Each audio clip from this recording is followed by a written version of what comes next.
गड अडकलेल्या कासवाची सुखरूप सुटका। मासेमारी दरम्यान कासवाच्या तोंडात अडकला होता हुक। अनुसया कमल फाउंडेशनने दिले कासवाला जीवदान। मनमाडला नदीमध्ये मासेमारी करताना माशाऐवजी कासवच गडाला लागले।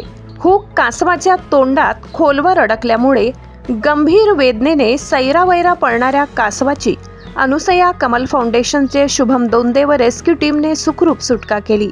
मनमाडच्या पल्लवी मंगल कार्यालय परिसरात मासेमारी करणाऱ्या एका मुलाच्या गडाला कासव लागला। मात्र गडाचा हुक कासवाच्या तोंडात खोलवर अडकल्यामुळे सैरावैरा पडत होता। ही बाब लक्षात येता संबंधित मुलाने व स्थानिक नागरिकांनी तात्काळ अनुसया कमल फाउंडेशनशी संपर्क साधला। घटनेची माहिती मिळताच फाउंडेशनचे शुभम दोंदे व रेस्क्यू टीमचे सहकारी घटनास्थळी दाखल झाले।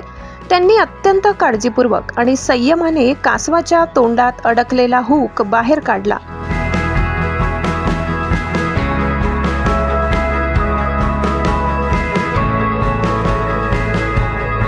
जखमेवर प्राथमिक उपचार करून कासवाला निरीक्षणासाठी एक दिवस सुरक्षित ठेवण्यात आले।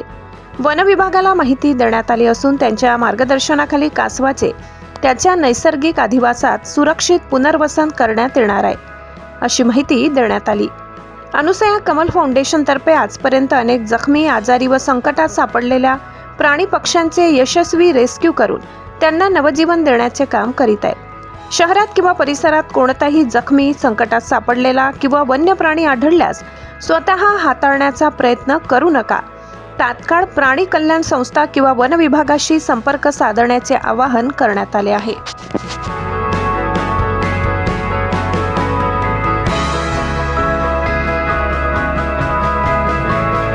हा कासव आहे ना, एक मुलगा आहे ना, आपलं पल्लवी मंगल कार्यालय समोर मासे पकडत होता। मासे पकडताना त्याला अचानक झटका लागला की हे मोठं जनावर माझ्या याला काय लागले। त्याला वाटलं मोठा मासा आहे।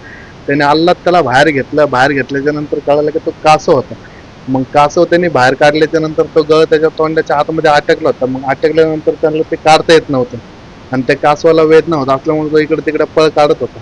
मग पळ काढल्यामुळे त्या लोकांनी काय केलं, तिथं स्थानिक लोकांनी आमच्या संस्थेशी संपर्क साधला, अनुसया कमल फाउंडेशन सोबत संपर्क साधला आणि संस्थेमार्फत आमचे ॲनिमल रेस्क्यू टीम तिथे घटनास्थळी दाखल झाल्याच्या नंतर त्याला ताब्यात घेतलं।